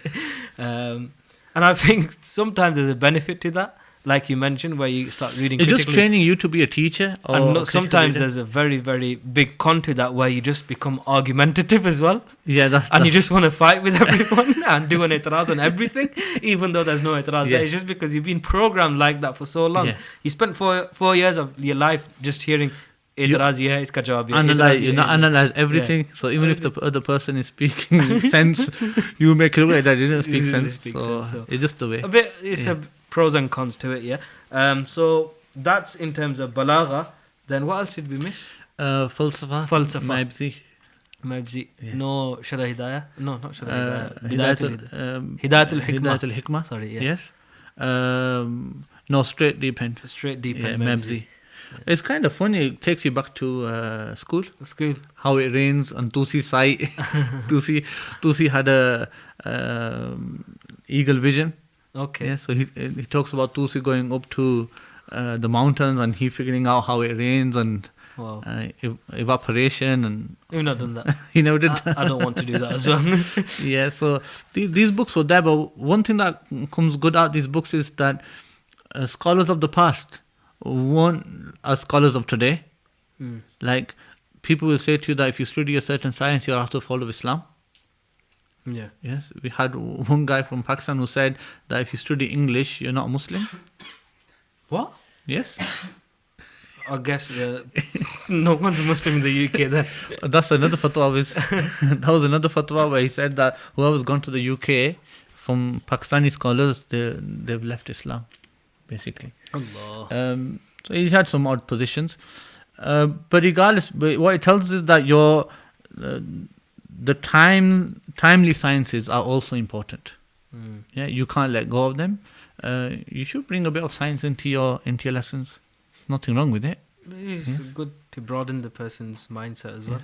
Just be careful with the chemicals, but don't start doing lab testing inside the classroom. But there's nothing wrong. Maths even. I mean, look at Maulana Zafruddin Bihari. Riyaziyat. Yes, Riyaziyat. So I think when he was challenged to make a map, and he used trigonometry to map out the world when he was challenged by an Englishman. So therefore, just to show that Maulanas in the madrasa are well educated. So therefore, that tells us as well, that's a sign that you should adopt your modern day sciences. Now, Mabzi is a sign of that as well. Even though we might read it to refute it. like Hula and things like this. We might read it to refute it, but it shows that at least they did that effort to study it and then refute it. So therefore, it's important to not maybe it's important, but just to have your timely sciences. So a brother's asking Riyaziyat, that's basically mathematics. Mathematics. I believe you did a book in that, Tahrir Uqladis. Uqladis, yes. As well. Yes. What was that? That was fun. Trigonometry, so it's fun, isn't it? Get to draw triangles and circles. And my brother used to think that I'm in the Illuminati or something. Go home with triangles drawn. Okay, so that's Riyadiyat, trigonometry. We have Usul Tafsir. Did you get anything in Usul Tafsir? I don't believe Usul Tafsir is a science on its own. So the book that you do read of Shah Waliullah, is he's just giving you basic guidelines. Right. But you have to understand with tafsir, it depends on the author, the mufassir, or what science he wants to do tafsir in. So if you pick up all classical, majority of them are based on hadith, aren't they? So they might go down the route of asbab nuzul or any hadith that's related to that verse of the Quran, and they'll bring it in. And Qurtubi and all of these lot. But if you come to like Razi, now he places it in maybe ilm kalam or mantiq. So therefore every mufassir has to write a muqaddimah of what rules he set down. So there's not one standard. Right. So therefore, even though we have a subject now called usul tafsir, that are just basic guidelines.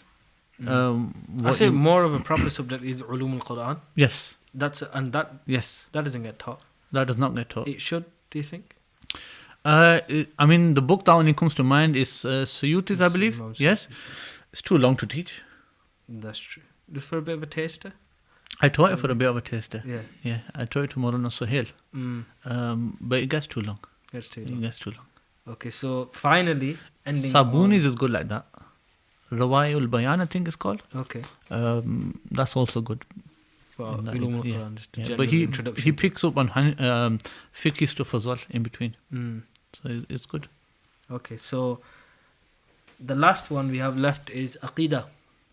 Again, Ilm Kalam. Aqidah, we mentioned that separate. Ilm Kalam, again, we dive straight into the deep end with Shara Qaid. But I believe that's where it starts. That's where it starts. That's where it starts. So Qaid al-Nasafiyya, if you can study the matan before of Nasafiyya. The reason I found it easy, I studied the Nasafiyya with the Lama Anwar al-Mustafa Hamdami. Okay. At a young age though. Even before I started with Mufti Fazl Sahib. He had taught us that. So therefore it was a bit easy for me to understand what was going on in Shara, Shara Qaid. But what gets difficult with this is if you start looking at Nibras and then Khiyali. So with our starts, we did all three of them at once. Shara Qaid, Nibras and Khayali. Yes. Wow. Beneficial? Yes? No? Beneficial. Has its benefits. Ilm al-Kalam has its benefits. Could you stop on Shara Qaid and that be sufficient? You can, yes. It's sufficient in terms of understanding the arguments. Yeah. It's not there to teach you Aqidah though. It's teaching. A lot of people get confused. Our Aqidah is not bound by logic. Our Aqidah, as you mentioned last week, are the statements. Are the statements. Like so therefore, you're not there to know your Aqidah in studying that book. You study Aqidah books for that. But here you need to understand the usul, the principles, or whatever else that they want to involve them in terms of ilm al-kalam. Understand the argument, understand what others are saying, and how they can be refuted. This is the only thing that you're understanding in them. Even after that, we have Shara Qaid, then we do Khayali, then we have Umur Amma. Yeah. And stuff important. You missed you got Sialkoti's Hashia. Yes. On Khayali. And then I think it's is it Shaykh Razi who has a Hashia on Sialkoti's, if I'm not mistaken. There's another Hashia on Sialkoti's. Okay. But he takes out all of Sialkoti's mistakes. Okay. So Sialkoti is not the end all. Yes. There was a lot of corrections were made, or objections were made on Sialkoti also. So he makes a lot of objections on others, and then scholars later came and made objections on him. That's standard. That happens. It's nothing bad, by the way, just to let people know. That's normal stuff that happens in books where Humans, we It's done make respectfully, mistakes, isn't it? It's done it's respectfully. It's not meant as a refutation. Yes. It's meant to be more like we're just making it clear that Yeah. Sialkoti Sahib made a mistake over here, and the actual. I mean, wasn't it argument should have even in been his like this, time etc. when he wrote it? He took it to the king's daughter, and it tells you how well she was studied as well. She made a whole load of corrections. Mm. She put black marks over his to take out his mistakes, and then advised him what he needs to do, and then he went back and corrected them. So I guess that's the end of the actual syllabus of what's taught mainly. There are certain books that don't get taught, like we mentioned some of them. Others are like, for example, in terms of Aqidah, like Aqidah Tahawiyah. Yeah. That's not in the actual syllabus itself. And some of these books myself, I personally think they're not in the syllabus from the start because people would know them even before getting into something like this. That's why I personally think they weren't there, because even laymen were perceived to have known at least that much of Aqidah and at least that much of the sciences. That's why they'd go on straight. It would have into been the taught deep to a child from a very age, young especially in Islamic country. Yeah. We have a dilemma here though, because it's not taught in our schools. So therefore we have to try and counter it in our madrasa. Yeah. But what happens in madrasa is that we just got Quran and namaz book and that's it, and then you move on to Islamic studies, and they might not even get taught there. Yeah. So other books like, for example, Barahin, Kharida, all these other Aqidah books, they don't get taught as well. Yeah. Because why? Because, I mean, it just depends on the purpose. But these books are probably not taught because, like one of our teachers keeps saying, the books that are in the syllabus are tried and tested. Anything outside of it is not tried and tested.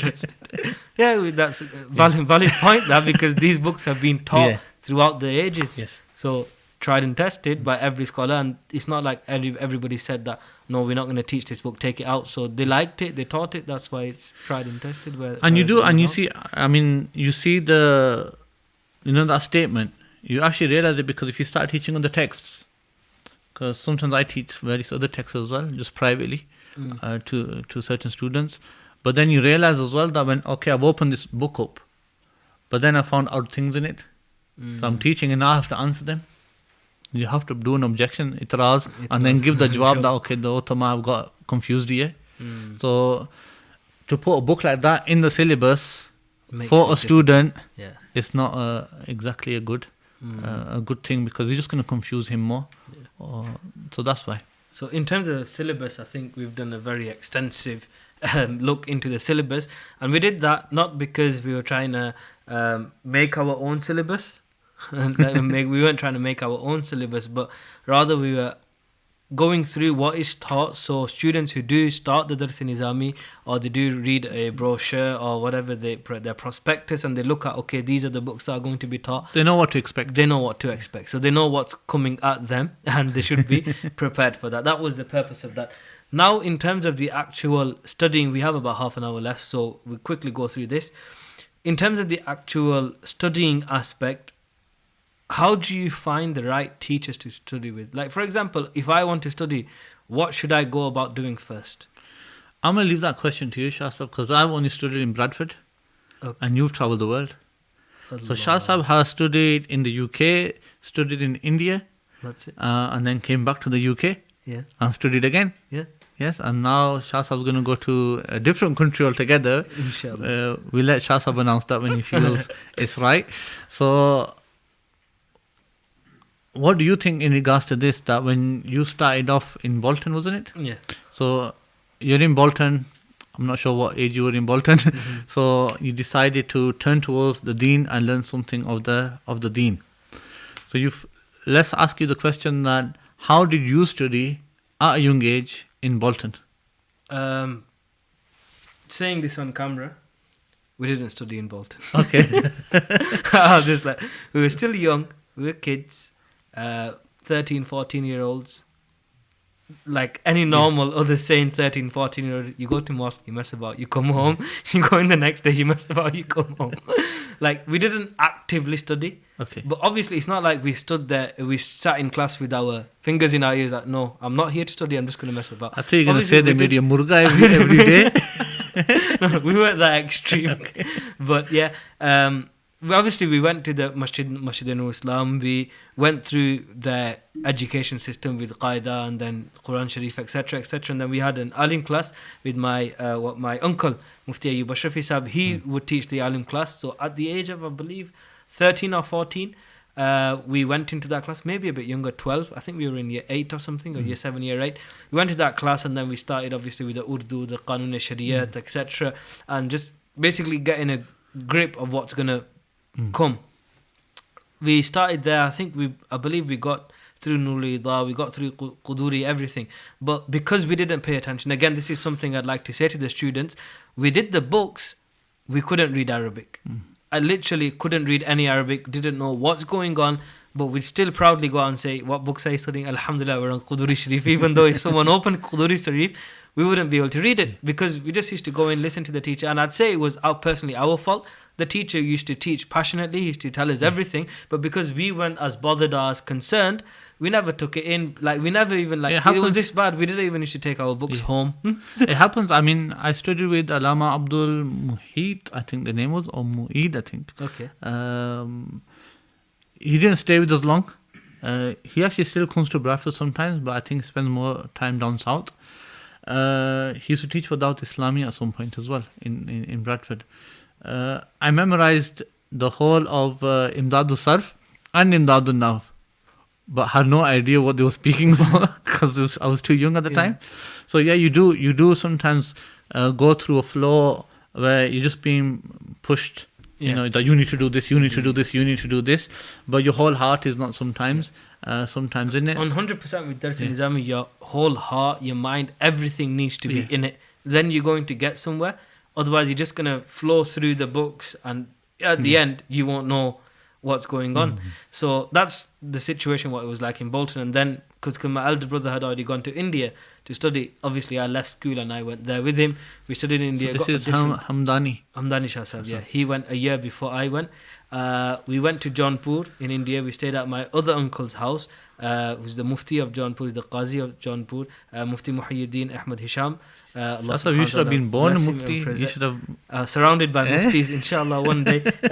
So, Padaishi Mufti. So we did that. Then we studied in that Jamia for 4 years. There's a caste called Mufti in Pakistan. You have a caste called Qazi, and we have a caste called Mufti. Yeah. Wow. Yeah. So certain areas have a caste. Okay. Where they'll have people who are just normal guys, and the caste is called Mufti. Yeah. So if you ask them, what are you? They'll say, we're Mufti. Like your Chaudhry Raja, they'll say, we're a Mufti. So scholars get confused thinking, what kind of Mufti are you? Well, Mufti. So we did that, and then that's where the actual journey started properly, where we put our head down. The only purpose we were there was to study. So that's how it came about. In terms of actually going out and actively trying to find the best teacher or something, I'm personally against that because you're never going to find the perfect teacher. I mean, we can understand it in the UK because we have in schools we have various different teachers and we still learn. Exactly. You don't like the teacher and you still learn. You sometimes don't even like the subject and you're still learning it. Yes, majority of us hate maths, so therefore we automatically dislike the teacher because we dislike the subject, but we still end up learning something, don't we? So therefore, for us to but you must have come across some students who are very picky about the teacher. Yeah. Do you find that weird, and are you against that? I'm completely against it because there might be a time where you spent 1 year looking for a teacher. Brother, if you just went to your local imam and studied for 1 year, you would have learned 100 things rather than wasting 1 year trying to find the teacher. And then I think it comes out because of this fear that somebody might pick a wrong teacher. And I don't know how to use the word wrong here, what wrong means even in this sentence. Qub. So the issue is that they're scared that if they go with the teacher and he leads them down the wrong path. But you can't say that in this current climate, you can understand that a person could be doing whatever he's doing for 100 years, and at the end of it, it might take you somewhere else. Exactly. So, but that should not stop you, because in the past, In terms of, as in, like, we're not saying you're going to a deviant teacher or anything like that, but you know the teachers are Sunni, and don't be picky about it. Just sit with him. That's it. You sit with them. Learn yourself. You'll find out what kind of a teacher is it. Am I understanding? And sometimes it's not the teacher. Oh, sorry, I'll take that back. No, most of the time it's not the teacher. Do you agree to that? Yeah. Most of the time it's not the teacher. It's you. Yes. You're blocking it yourself. Yeah. Either you're not paying enough attention, you're not putting enough time in, you're not revising. That's why it's difficult, because the teacher, what's his job? He's going to pick the book up. The way he studied it, he's going to teach you that. He's not going to cut corners. Whatever he's learned, he's going to say that to you. The way he learns it. So all teachers, especially where we are, majority of the teachers. Can you smell the food, Mufti Sahib? Yes, I can. I can smell the food. I think we should majority of the teachers will teach the same things anyway. Yeah. Look, we all teach Nulida. And the reality would be, majority of the teachers don't teach it differently. They don't. They don't teach it. Any class they'll say will be the same. So what blocks a student's mind of taking a teacher is that he has this intention of becoming the greatest alim. So he wants to be taught by the greatest alim. And this is a dilemma also, because he wants a big name added to his name. So he wants to say, my name is so-and-so and I'm the teacher of this great teacher. Yeah. Because you're looking for that, then some of the greatest names of scholars, and they're great scholars, but majority of them can't teach. So what happens many times is that you might take a big name, and when you sit with them in class, then you realize I'm not getting any benefit. Because you'll get loads of benefit when you start in the majlis and you listen to his talks. But when he's teaching, it's not the same. It's not the same. But that again, that's not down to the scholar. That's for you to understand that his goal or his passion, his area of expertise is speaking.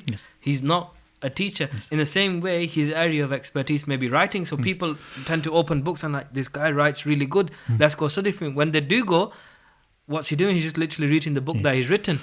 So he's not really a teacher. He's a writer. So you got to find someone whose passion and his area of expertise is teaching. Then you'll benefit. But again, going back to making this very clear, we both agree on the fact that most of the time it's down to the students rather than the teacher. Yes. So that's in terms... The only thing that he has to consider is, which I would recommend, is that he should go to a teacher that's the self-inclined. Because if it's a young age, this for parents mostly. Why? Because that teacher needs to do the tarbiyah of that child. 100%. Yeah? So a teacher that's maybe self-inclined, if you send him to him, inshallah, his tarbiyah, he'll teach him as well as guide him as well. He'll teach him adab. Otherwise, when you go to just a teacher that's not the self-inclined, he'll be around knowledge, he'll be knowledge-based. So it'll be like, you need to be the greatest, and you need to be this, and you need to do that. And the mindset of that child will be like that, and adab is not taught sometimes. Then. That's not to say that teachers that are not self-inclined, that they don't teach adab. Majority, I'm speaking of. So, in terms of finding a teacher, don't be too, don't have OCD about it. Yeah, you don't need to have OCD about it. Keep in mind that you can say if a problem arises, then you can leave. I say to my students, the way the door was open, I think I mentioned this last time, the day where the door was open when you came in, it's open for you to go back out. So if you think that's a problem, that you can't study, yes, or you're being forced to study, or you're not getting on with the teacher, or you're not getting on with the students, you can raise that with the teacher, by the way. But if it's not working out ultimately, then you can take leave from the teacher, and that's the best way to do it. Say, I want to leave, I want to find another teacher. Alhamdulillah, it's fine. There's nothing wrong with that. Take the dua of that teacher and then move along. Inshallah, that'll be beneficial for you. And as you mentioned earlier, was the best thing to do is find the local scholar and study with him. Moving on from that is online learning. We both definitely agree that it's nothing like in-person study, because you don't get the suhbah, you don't get the companionship, etc. But in this day and age, I think it's very beneficial, because 95% of students can't change cities, can't migrate to a different location to be in a madrasa full time. They can't give the full morning hours as is required when in a normal Nizami class, where it's 9 to 1. They can't do that. So the best thing for them is something rather than nothing. Yes. So rather than, if you can't make time to go to your local scholar, etc., and you do have a teacher who's teaching online classes, like we both teach online classes, and we know it's not the same as sitting. Even though I teach online, I'm not exactly for it as well. Yeah, 100%. I've more or less been forced to do it. So, but Because even there's my a great online benefit. even my online classes, I still have students sat in front of me. So our technical team, majority of them are, by the grace of Allah, are at that class. So I have people to teach. But there's benefits for sitting in front of the teacher, and there are benefits for people who are on the internet. But if it was up to me, I would prefer people to be 100%. Anybody would prefer that. We'll wait for teaching. holograms to come out. Where Then you it'd can be a have bit just images. more in the middle. Yeah, be more in the middle. It'll be like that. They're there but not there. Yeah. Yes. But again, just to reiterate that, for those who can't go to face-to-face learning due to their other commitments, timing issues, they don't have. I would still say, look, if for example, I would still say that they be in touch with the local scholars as well. 100%. So teach, study online with whatever teachers you want to study with online. But don't write off your local. You should always study with your local scholars. Even his silence, yes, will mean a world of knowledge to you. If I give you example, I can't give anybody else's example. My own example. There used to be so many lessons where Ustaz Mufti Muhammad Fazil Sahib would not teach us, and we should just sit in silence. Yeah. But what we used to understand in that silence was a world in itself. And that's one of the reasons why I wrote the article on Ustaz Sahib. First, my intention was that we generally recognize people after they pass. Yeah. So I wanted people to recognize that you have this gem amongst you.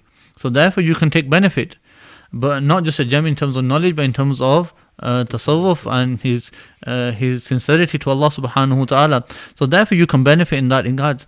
But what I'm trying to say is that sometimes certain things are passed from chest to chest. Words don't have to be spoken. 100%. I'm not sure how that's going to work through the internet. Yes, so we know that it passes from teacher to student, which are sat opposite one another. I'm not sure if it goes through the camera. It's not limited. I mean, we've understood. To grant them that Yes, knowledge it and can. that benefit, Yes, then it can. Yeah, it can go through. I mean, we understood that some people cameras. do dumb over TV, so they blow. So it must work. might work. We never know. It's there, but sometimes that present, just sitting in silence, has its own benefits. Benefit to it as well. So again, we're not putting people off that are online to abandon that and just go back. We're not putting down the internet in that sense. The people, or teachers that teach on the internet. If say you have both options, the more beneficial option is, without a doubt, is going to a person, a teacher, and studying. I mean, I've seen the benefits as well. For example, that's I think over 120. Munib would know better how many are online in some of those online courses on Essential Islam. But there'll be people coming from Jamaica asking questions, and I'm picking up on things. We've got people from Brazil, Australia. We get questions from all over. Again, like in those classes. The benefit of that, the pros of that is maybe they don't have any scholar in their locality. So at the end of the day, for them, it's a win-win situation. So we have one brother who says that there's not even a mosque in his area. Allah. Yes. So where he lives, I can't remember which country he was from, but he said that there's no masjid in his area. Even though there are Muslims living there, there is no masjid in the place that he's living. Wow. Yes, and no scholars. Yeah, so the only access he has to knowledge is our class and the internet. Wow. So that's that part of it done. A chunk of what we wanted to talk about was the tasawwuf and Sufi aspect of it, where you shouldn't just go all deep down into knowledge and forget that we are Ahlus Sunnah. We do follow tasawwuf and we do follow the Sufis, and we learn. There should be no difference between the two. So I know even I made the difference between the scholars who are inclined or not. But that's just inclination. But all scholars are acceptive of tasawwuf. So Ahlus Sunnah are the people of tasawwuf, and the people of tasawwuf are Ahlus Sunnah. Yes. So there should be no But difference. generally, in a layman, for them, it's two separate things. Again, we're saying it is the in same the layman thing. term, it's Maulvi and Sufi. Maulvi, Sufi, Yes. two, like opposites. Opposites. Yeah. So they look as opposites. Yeah. The Maulvi can't be a Sufi and a Sufi can't be a Maulvi. That's 100% not the case. That's the layman's In the sense of it. So that's a complete, I'd say that's a different topic altogether, because we can't, if we start that topic now, we're going to be here for another 2 hours, which is probably a bit too We'll long. do another session on it, Another one, inshallah, inshallah, sometime. where we just talk more about the teachings of the awliya and the Sufi, etc., and how they should also go side to side with our darsi studies, etc. Brother's asking a few questions. Do you recommend someone studies the deen if they are doing something else full time in uni? We've answered this in the first episode. Part time at least, keep some kind the of very association, minimum, even if it's an hour. Yeah. We did talk about this extensively Yes, on the previous one, where Mufti Sahib did mention do it at least part time first. Start with that, and then slowly, when you do have more time, then you can. Even if a person can't formally study it, keep a connection with an alim. So your local scholar, let's say you're full time, you're completely busy with your PhD or whatever you're doing, degree, whatever it is, and you're not finding any time, or the times you do have, that the scholars they're not able to teach you at that time formally. At least keep a connection with a scholar where you can just sit with him, and he might not teach you. Yeah. It might just be a chit chat. Yes, but at least you got that connection and you pick up. Yes, definitely. I guess we'll call that a day then. Mufti Sahib. It's again nearly 2 hours again. I guess we have gone through our main chunk, which was the Dars Nizami part of things, and now inshallah some other questions that we did need to answer. For example, the sincerity part of Dars Nizami and the actual tasawwuf part of Dars Nizami, how it should be encouraged as well, and many other things. We have many more topics inshallah. As you can see, we've kind of split the podcast into 2 sections, where one, it's me and Mufti Sahib, where we talk about the more detailed and intricate topics, and the more I'd say it's a bit more boring, it's targeted as at a smaller audience. And then we have the one where it's me and your students, alhamdulillah, where we talk more about the general societal ills and stuff like that, more chilled out, casual, relaxed environment. So inshallah next week, I believe, Mustafa, is that right? Next week we'll be doing one of the more casual podcast, inshallah, next Sunday. So be tuned out for that, and then me and Mufti Sahib will resume thereafter again with the more detailed topics, inshallah. Jazakallah for everyone who has tuned in. If you do have any questions or you have any suggestions, follow us on social media. Drop us a message, drop us a DM. You can also email us, and also Mufti Sahib does do the Friday Q&A every week. Be sure to tune into that. If you do have any other questions relating to Aqidah or Fiqh or anything else like that, I'm sure Mufti Sahib will definitely answer them for you. Support our initiative, and the only way you can support at the moment is by following, sharing and making dua for us. Soon you will be able to support us differently, which we will announce soon. Jazakallah again. Assalamu alaikum wa rahmatullahi ta'ala wa barakatuh.